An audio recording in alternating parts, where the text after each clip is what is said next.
પશુપાલકોના હિતમાં મોટો નિર્ણય. ગાયના દૂધમાં કિલો પેટે ₹20 અને ભેંસના દૂધમાં ₹10નો કરાયો વધારો. દક્ષિણ ગુજરાતના સુરત અને તાપી જિલ્લાના લાખો પશુપાલકો માટે એક અત્યંત આનંદદાયક અને આર્થિક રાહત આપતા સમાચાર સામે આવ્યા છે.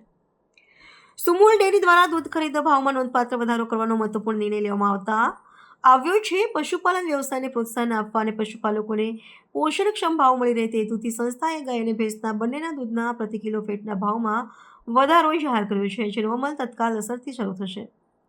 સુમુલ ડેરી દ્વારા જાહેર કરાયેલા નવા ભાવપત્રક અનુસાર ગાયના દૂધના ખરીદ ભાવમાં પ્રતિ કિલો ફેટે ₹20નો વધારો કરવામાં આવ્યો છે. આ સુધારા બાદ ગાયના દૂધનો ભાવ જે અગાઉ ₹830 હતો તે વધીને હવે 850 થયો છે.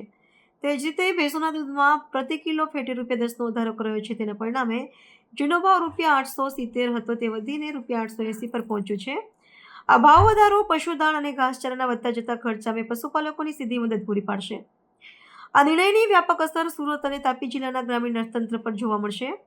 અંદાજિત 2.50 લાખ જેટલા પશુપાલકો જેઓ સુમુલ ડેરી સાથે સંકળાયેલા છે તેમને આ ભાવ વધારાનો સીધો લાભ મળશે. ગણતરી મુજબ આ નિર્ણયને કારણે પશુપાલકોને વાર્ષિક ₹50 કરોડ જેટલી માતબર રકમનો વધારાનો આર્થિક ફાયદો થશે. સહકારી ક્ષેત્રે લેવાયેલા નિર્ણયથી પશુપાલકોમાં ખુશીની લહેર વ્યાપી ગઈ છે અને દૂધ ઉત્પાદનમાં પણ વેગ મળવાની સંભાવના છે.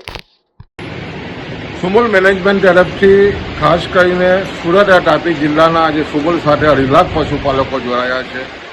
એને જ્યારે આજે હોળી અને ધૂળેટીનો તહેવાર શરૂઆત થઈ ગઈ છે એ દિવસોમાં દૂધ અને ખાસ કરીને ભેંસ અને ગાયના દૂધના ભાવમાં વધારો કરવામાં આવ્યો છે. વાત કરીએ ગાયના દૂધની તો જે ₹830 કિલો ખાતા હતા એમાં ₹20 વધારીને ₹850 કરવામાં આવ્યા છે.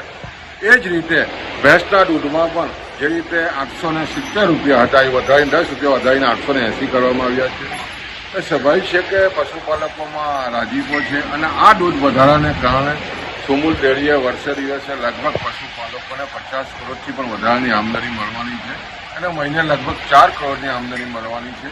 જે રીતે આ વર્ષે માવઠાઓ થયા અને ખાસ કરીને ઘાસચારો ખૂબ જ મોંઘો થયો છે, ઉત્પાદન ખર્ચો જે દૂધનો વધ્યો છે, એવા સમયે જે આ દૂધનો વધારો છે, ભાવનો વધારો છે, એને કારણે પશુપાલકોમાં ખૂબ જ રાજીપો છે અને આને કારણે આવનાર દિવસોમાં દૂધ ઉત્પાદનને ખૂબ જ મોટો વેગ મળવાનો છે.